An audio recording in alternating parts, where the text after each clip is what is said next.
So, the daughter of the voice of the Beta Z Council. So the son of a poet. Isn't your mother also a daughter of the third house? Yeah, she is. So what does that make you then? Too good for you. How often have you come here? A couple times. It's never this exact spot. My father and I used to hike over here. We just live a system away in galactic terms, so hope skipping a jump.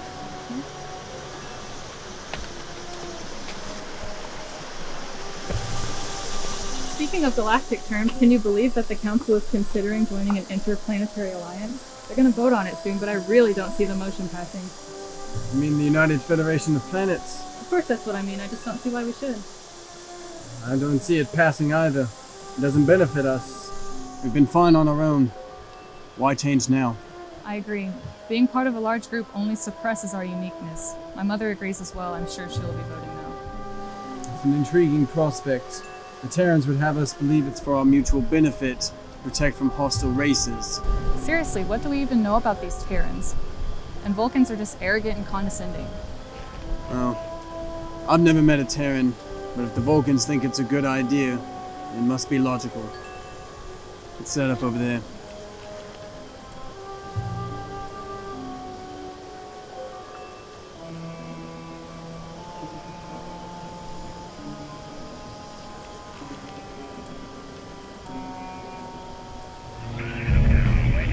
Range. This is Commander George Kirk of the Federation starship Tiberius. We've been attacked by a Klingon vessel of unknown design.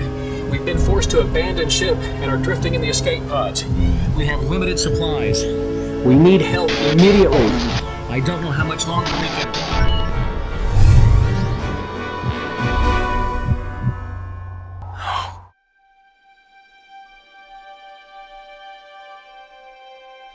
Man has kept records diligently since the advent of the written word. His accumulation of knowledge has grown exponentially with each passing decade. As he moved out into space, this knowledge was combined with that of many other races to create the single largest repository of information in the known universe. The repository is known as Memory Alpha. This is where you can access the Federation files.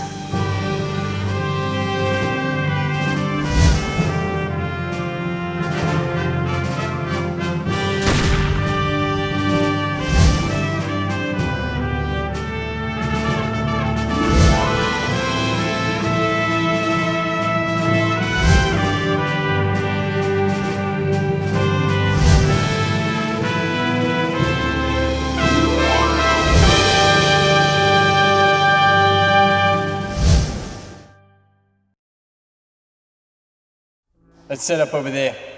Yes, let's walk a bit further. What's wrong? I don't sense it was a grave, but it was a grave marker. That doesn't make sense. I know, but I'm certain there was no body in the vicinity. What does it mean? Well, it said USS Tiberius. That's a Federation ship. So that means the Federation was on this moon some time ago.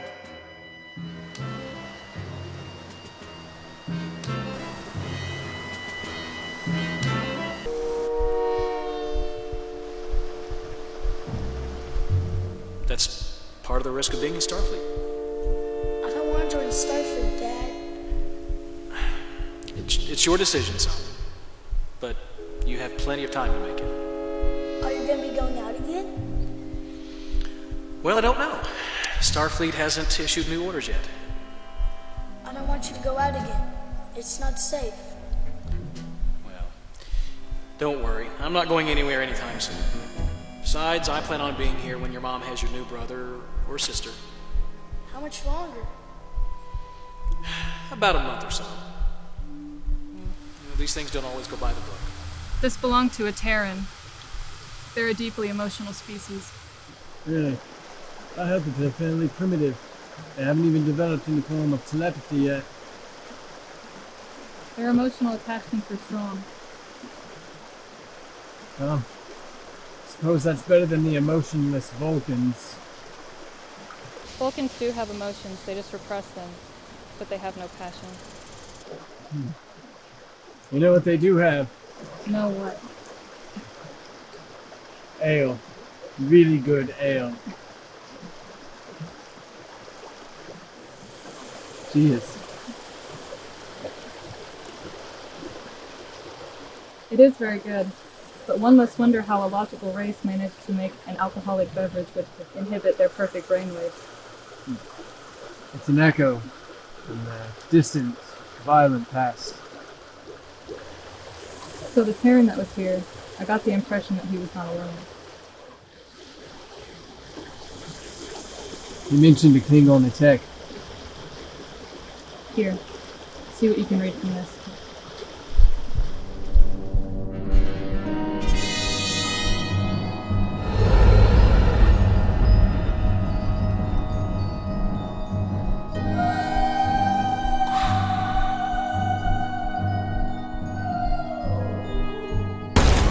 Crash landing.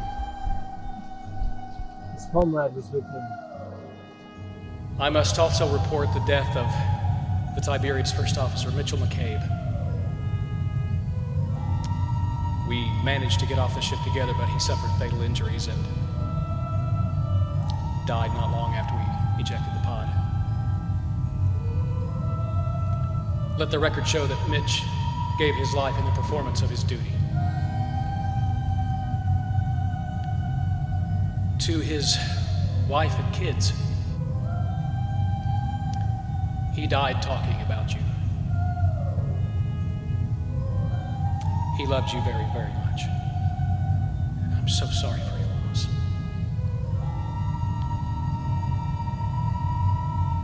To my family, hey, Wynn. I'm going to do my best to get back home to you and the boys. I promise. I love you. I'll see you soon. His friend did not make it. That was his gravestone back there. He found food and water. Thankfully, Terrans are carnivores. A lot of this plant life is poisonous.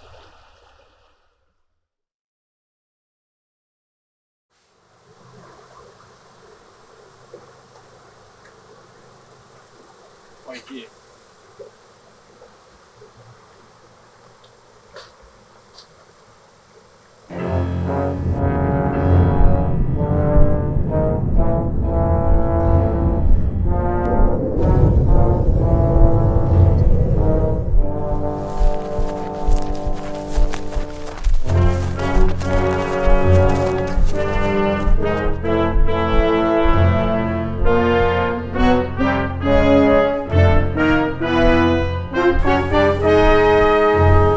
He was a scout. The Klingons were looking to annex this system when the Tiberius unexpectedly showed up.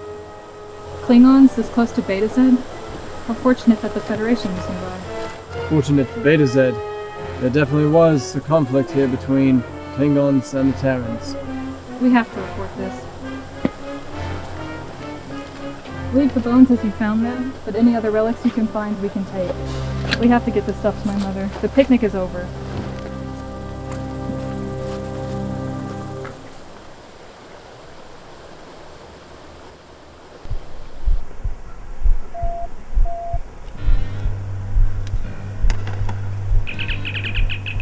Report.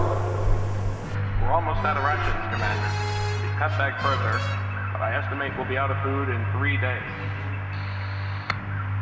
What about long-range sensors or anything on the comm channels? Negative, sir. All channels are dead. And we lost life support in Pod 26. Mackenzie and Marquez died quickly.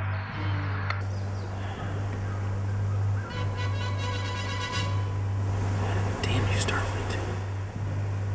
I heard you, sir. Orders.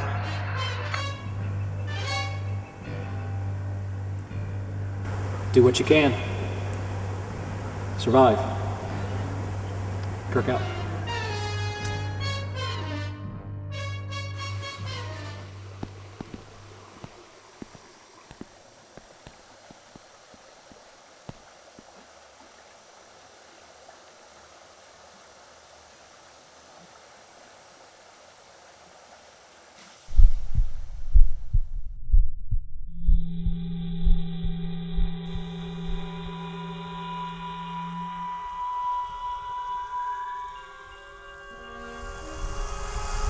You people better not be lost.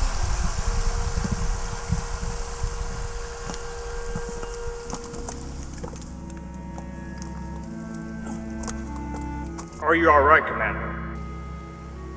Get me some water and I'll go. Now, who the hell are you? Cadet First Class, Christopher Pike, sir! We picked up your life signs from orbit. Cadets? Being rescued by cadets? We were on a training voyage aboard Challenger when we intercepted your distress signal, Commander. The transmission was weak, and Starfleet never received it. Challenger. Yes, sir. She's in orbit right now, recovering the Tiberius escape pods. Aside from severe dehydration, malnutrition, and a nasty bump on your noggin, you're going to be just fine, Commander. I'd say you got off easy. Easier than Mitch. What about Captain April? He was one of the pods. He's hurt pretty bad. Pike to Challenger. This is Challenger. Go ahead. Cadet Pike here, sir. We've located the officer on the surface.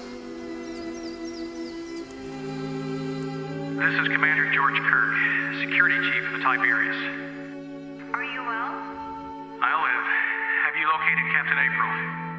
He's in one of the escape pods up there, in bad shape. We have, Commander. He's currently In our sick bay's imaging chamber, reluctantly undergoing initial regeneration treatments. And I should be up there to supervise, Commander Kirk. I also want to get you started on IV feeding to get you back up to fighting trim. Cadet Lynn, we're going to need First Officer McCabe's body exhumed from down here to return him to his family for a proper burial.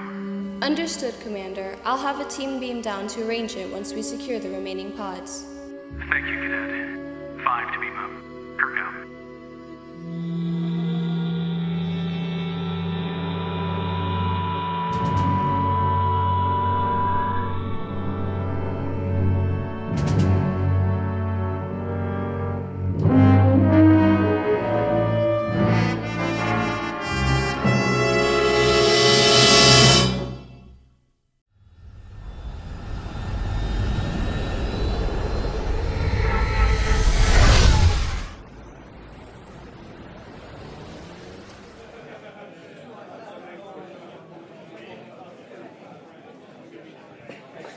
Who else?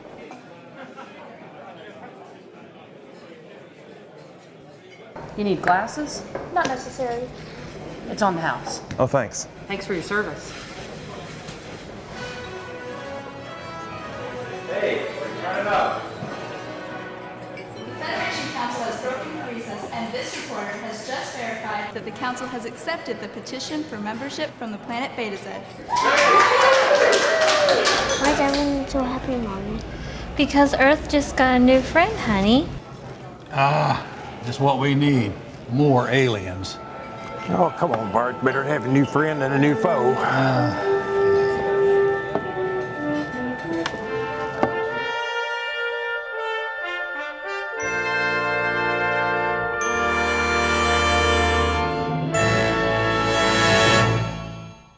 All right, camera one, position. You're live. Christina, 5, 4, 3, 2, 1. You're up. I have with me Federation spokesperson Trista Meir. It has been widely conceded that Beta Z was strongly opposed to joining any galactic alliance. What prompted the change of position from the Betazoids? Well, I'm sure the government of Beta Z realized the many benefits of joining with other spacefaring species. I have information from a solid source that the Beta Z's abrupt reconsideration was the result of a little-known Klingon incursion in a nearby star system. Care to comment? Well, you know I cannot comment on such things as Federation security or unsubstantiated rumors. It's a joyous day. Let's all enjoy it. Can you tell us what really happened to the Tiberius? Does the name Commander Kirk ring a bell? There you have it. Beta Z has unexpectedly begun the process to join the Federation. With a stronger Federation, one can hope that more openness will follow.